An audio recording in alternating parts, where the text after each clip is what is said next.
परमात्मा और संसार में कोई बुनियादी विरोध नहीं है।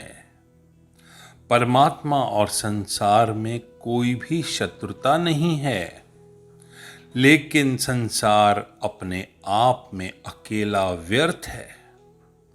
अगर वो परमात्मा के केंद्र पर घूमने लगे तो वही संसार सार्थक हो जाता है।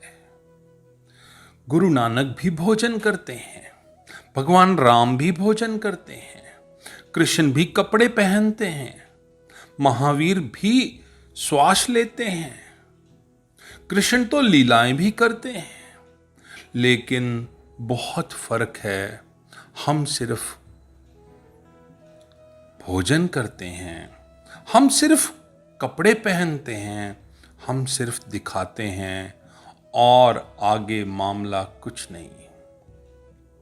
हम केवल भोजन किए जा रहे हैं, केवल कपड़े पहने जा रहे हैं, हम केवल साधनों को ही संभालते हैं और समाप्त हो जाते हैं, क्योंकि जीवन में कोई साध्य नहीं। साधन सार्थक हो सकता है यदि साध्य हो।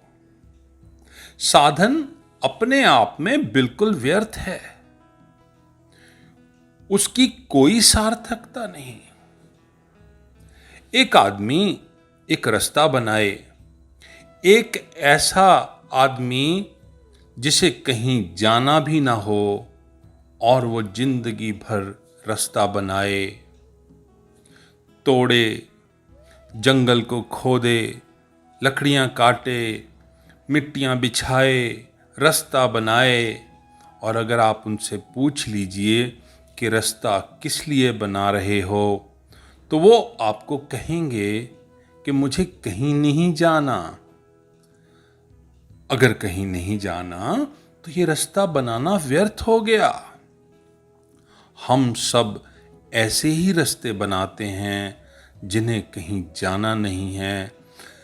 जिसे परमात्मा तक नहीं जाना, उसका जीवन एक ऐसा ही रास्ता है जिसे वो बना रहा है लेकिन कहीं जाएगा नहीं। जिसके प्राण परमात्मा तक जाने को आकांक्षी हो गए, उसका ये सारा क्षुद्र जीवन सार्थक हो जाता है।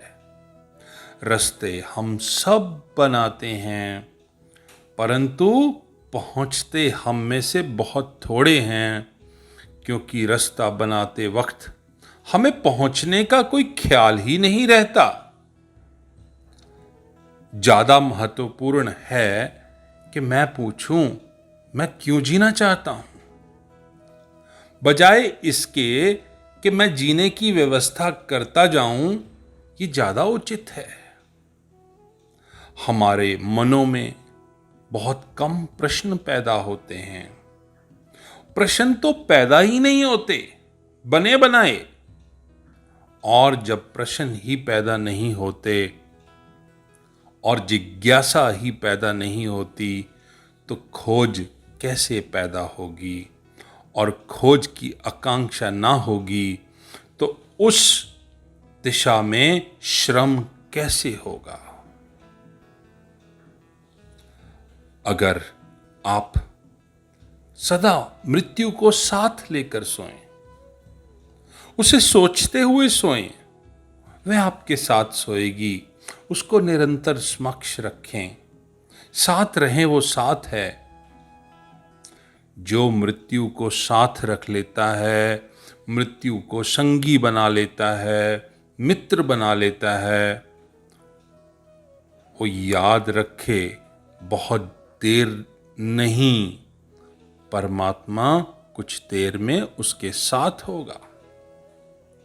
जिसने पहला कदम उठाया है मृत्यु के साथ, जिसने दोस्ती की है और उसका साथ लिया है, उसने पहला कदम उठा लिया है। अमृत उसके साथ होगा। आज नहीं कल, देर सवेर परमात्मा उसके निकट होगा। मृत्यु के साथ ही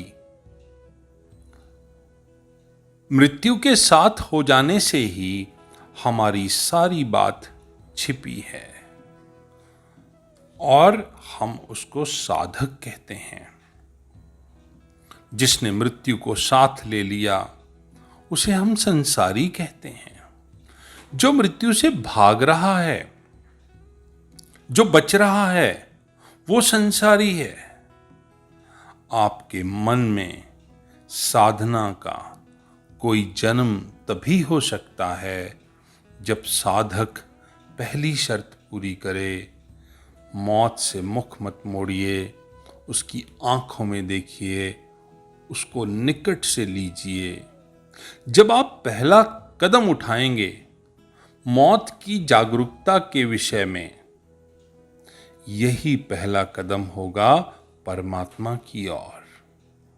और जैसे जैसे आपके कदम उठते चले जाएंगे, रास्ता बनता जाएगा और आप इन रास्तों पर चलने के लिए सार्थक हो जाओगे।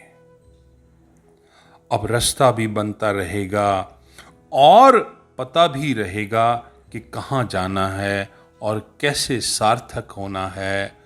मंजिल का भी ज्ञान होगा और एक दिन वो मंजिल पा ही लेंगे।